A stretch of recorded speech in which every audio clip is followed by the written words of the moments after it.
আসসালামু আলাইকুম ওয়া রাহমাতুল্লাহ।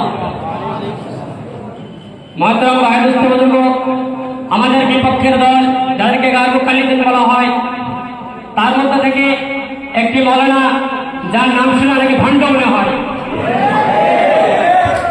সে আসে একটা হাদিস পেশ করলেন, তার দ্বারা প্রমাণ করে দিলেন যে ইমামের পিছনে সূরা ফাতিহা পড়া ওয়াজিব এবং না পড়লে নামাজ হবে না। মাহতারাম ভাই বুজুর্গ, এতটুকু জানেন যেন সে হাদিসটা কিরকম সহিহ না সহিহ এতটুকু জানি না। সে হাদিসের মধ্যে রয়েছে একজন, সে হাদিসের সনদের মধ্যে একজন রাবী রয়েছে যার নাম আবু কালাবা রাদিয়াল্লাহু তাআলা আনহু। তিনি সিকা হলো, তিনি মুদাল্লিস ছিলেন। মাহতারাম ভাই বুজুর্গ, তাবলীগের মুদাল্লিসিন ইবনে হাজার রাহমাতুল্লাহ আলাইহি পৃষ্ঠা নম্বর 39 এর মধ্যে এবং আলী জামিয়ে আল ফাতহুল মুবিন নামে পৃষ্ঠা নম্বর তার ব্যাখ্যা রয়েছে। আল মুআল্লা আলী রাদিয়াল্লাহু তাআলা আনহু, আল মুআল্লা আলী রাদিয়াল্লাহু তাআলা আনহু তাকরীর ইবনে হাজার রাহমাতুল্লাহ আলাইহি পৃষ্ঠা নম্বর 339 এর মধ্যে বলেন যে আবু কালাবা নামক রাবী, তিনার মধ্যে সামনে নসব রয়েছে এবং ইমামে যাহাবী তিনি নিজামী তাদালের মধ্যে খণ্ড নম্বর 2 পৃষ্ঠা নম্বর 383 মধ্যে বলেন যে আবু কালাবা নামক রাবী তিনি সিকা হওয়া সত্ত্বেও তিনি এমন ব্যক্তিদের সঙ্গে হাদিস বর্ণনা করতেন যার সঙ্গে তেনার সাক্ষাৎ হয়নি এবং যারা সিকা ছিলেন না, এবং আবু কালাবা নামক রাবী তিনি সহিফা থেকে হাদিস বর্ণনা করতেন এবং মুদাল্লিস এবং তাদলিস করতেন। এবং সাফা নম্বর 148 এর মধ্যে আলী রানের মতো একজন গায়রুল মুদাল্লিস, তিনি আনারা হাদিসের বিশুদ্ধতা পরিপূর্ণ। যাই হোক, এগুলো কথা দ্বারা বোঝা গেল যে হাদিসটা যায়ীফ আর এর দ্বারা দলিল দেওয়াটা নয়। তাহলে ভাই এই হাদিসটা আসার রহস্য কি?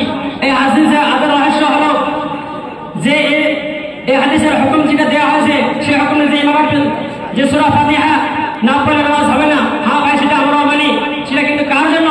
যে ব্যক্তি একা নামাজ পড়ে তার জন্য, কিন্তু সেটা নয় যে ব্যক্তি ইমামের পিছনে নামাজ পড়ে তার জন্য সূরা ফাতিহা পড়া ওয়াজিব, কখনোই না।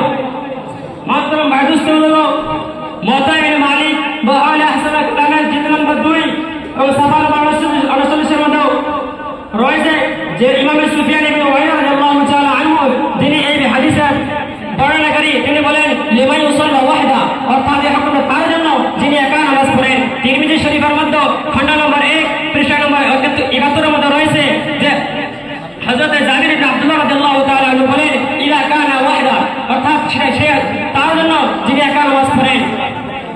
এবং তাফসীরে সুফিয়ান ইবনে উয়াইনা রাদিয়াল্লাহু তাআলা আনহু বলেন 202 এর মধ্যে এবং আবু দাউদের জিলদ নম্বর 1 সাফা নম্বর 126 এর মধ্যে আত-তামহিদ লিইবনে আব্দুল বারি মালিকি জিলদ নম্বর 4 এবং সাফা নম্বর 449 এর মধ্যে রয়েছে। যদি আপনারা বিশ্বাস না করেন তাহলে আপনাদেরকে দলিল দিয়ে দাম, তোমরা দেখে নেবেন। মাহতারাম ভাই বুজুর্গ, এখন শুনে রাখেন যে ইমামের কিরাত মুক্তাদির জন্য যথেষ্ট। তার জন্য আমি আপনাদের সম্মুখে হাদিস পেশ করছি।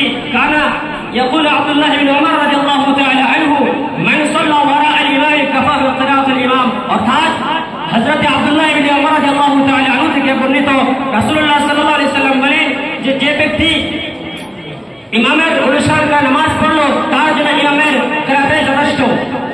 দ্বিতীয় আরেকটি হাদিসের মধ্যে বলেন ইবনে মাসউদ রাদিয়াল্লাহু তাআলা আনহু থেকে বর্ণিত আল্লাহ নবী সাল্লাল্লাহু আলাইহি সাল্লাম বলেন লাইসাল লাযী ইয়াকরাউ খালফাল ইমামি মান ইয়াফাহু তুরাবা, অর্থাৎ